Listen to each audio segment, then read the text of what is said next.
ভুটান তাদের সাথে নেই, নেপাল নেই, পাকিস্তান নেই, শ্রীলঙ্কা নেই, ছোট্ট একটি দ্বীপ রাষ্ট্র মালদ্বীপ তাদের সাথে নেই।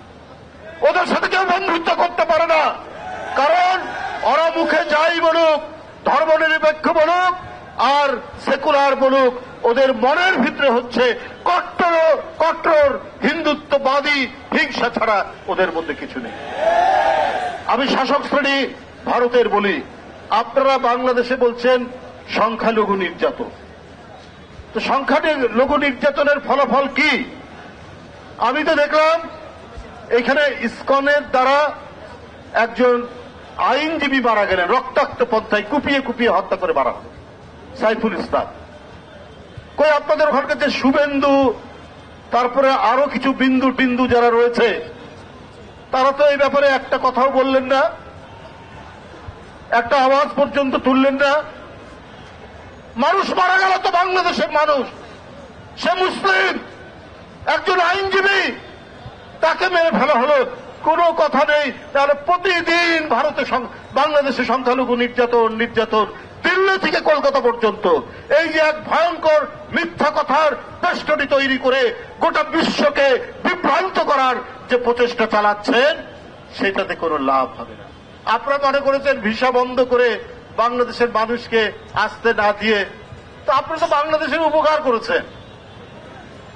বাংলাদেশ বিলিয়ন বিলিয়ন ডলার খরচ করত, বিলিয়ন ডলার পাচারও হবে না, আর আমাদের ডলারগুলোও সেখানে যাবে না।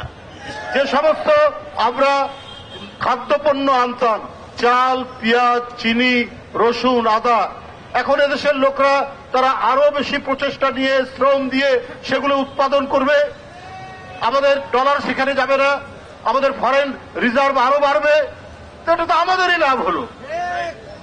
আগে গ্লোবালাইজেশনের কারণে এই ঠিক আছে, যে দেশের উদ্বৃত্ত বেশি সেখান থেকে কিনে নিয়ে আসা হবে আমাদের কাছ থেকেও। আমাদের বাংলাদেশে যে উন্নত মানের এবং সুস্বাদু ইলিশ মাছ পাওয়া যায়, সেই ইলিশ মাছের জন্য ভারতের লোকরা কাতর হয়ে থাকে যে বাংলাদেশের ইলিশ। তো বাংলাদেশের ইলিশ নেন কেন? বাংলাদেশের ইলিশের জন্য আপনাদের প্রাণ একেবারে ফেটে যায়। এরা হচ্ছে অত্যন্ত, আমি আগেই বলেছি, বিদ্বেষ পরায়ণ। এরা বাংলাদেশের মানুষকে মোটেই পছন্দ করে না। আজকে যে বিদ্যমান পরিস্থিতি, আজকে যে এই যে ভিসা বন্ধ করে দেওয়া, আমাদের সীমান্ত সমস্ত কিছু বন্ধ করে দেওয়া, আমি বলেছি এটা তো আরো ভালো, কারণ আপনাদের ওখান থেকে ফেন্সিডিল আসতো, সেই ফেন্সিডিল আসবে না। ইয়াবা আসতো, সেই ইয়াবা আসবে না। আপনারা এটা নানাভাবে এগুলো পাচার করতে, সেই দিক থেকে বাংলাদেশ আরো বেশি আপনার তার যে তরুণ সমাজ, যুব সমাজ আরো প্রস্ফুটিত হয়ে উঠবে। যাই হোক, আজকের এই যে তিনটি সংগঠন, যুবদল, স্বেচ্ছাসেবক দল, ছাত্র দল, এটি শান্তিপূর্ণ প্রতিবাদ। এই শান্তিপূর্ণ প্রতিবাদের পদযাত্রা অত্যন্ত সুশৃঙ্খলভাবে থাকবে, কারণ পার্শ্ববর্তী দেশ প্রতি পদে পদে, প্রতি মুহূর্তে তারা নাশকতার বিভিন্ন প্রচেষ্টা তারা চালাবে। তাদের ঔদ্ধত্য এমন পর্যায়ে তারা চট্টগ্রামকে ভারতের অংশ বলে দাবি করবে বলেছে। এই পরিমাণ তাদের ঔদ্ধত্য গেছে। তো আমরা আমাদের মিলিত শক্তি, তারুণ্যের শক্তি নিয়ে আমরা এটাই বলবো যে ঠিক আছে, তোমরা যদি চট্টগ্রাম দাবি করবে কি কারণে, তোমরা যদি ওইটা দাবি করতে পারো, তাহলে আমরাও দাবি করব আমাদের নবাব সিরাজউদ্দৌলার বাংলা, বিহার, উড়িষ্যা ফেরত দাও আমাদেরকে। আমাদেরকে ওইটা ফেরত দিতে হবে, আমরা ওইটার জন্য দাবি করছি। এই সমস্ত ফাঁপা এবং ফাঁকা আওয়াজ দিয়ে কিছু হবে না। আমরা একেবারে নিরালম্ব নই, অবলম্বনহীন নই। আমরা বাংলাদেশের মানুষ, আমরাও সর্বোচ্চ প্রযুক্তি ব্যবহার করতে জানি।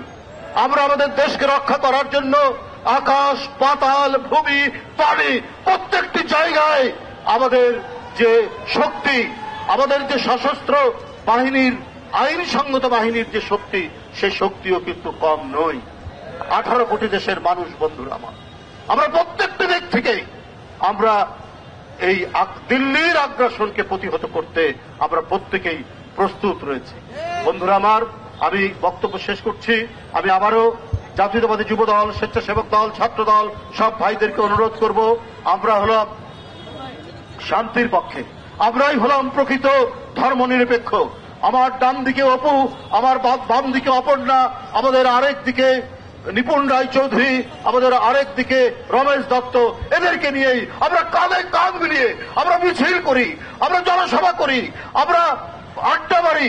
এই দেশ বাংলাদেশ, এই দেশকে আপনি মিথ্যা কলঙ্ক দিয়ে আমাদের এখানকার সম্প্রীতি, সাম্প্রদায়িক সম্প্রীতি এবং হাজার বছরের আমাদের যে ভ্রাতৃত্ববোধ, এই ভ্রাতৃত্ববোধকে ওই শুভেন্দুরা, ওই কি বলে যে ভারতের শাসক গোষ্ঠী, এটাকে ম্লান করতে পারবে না।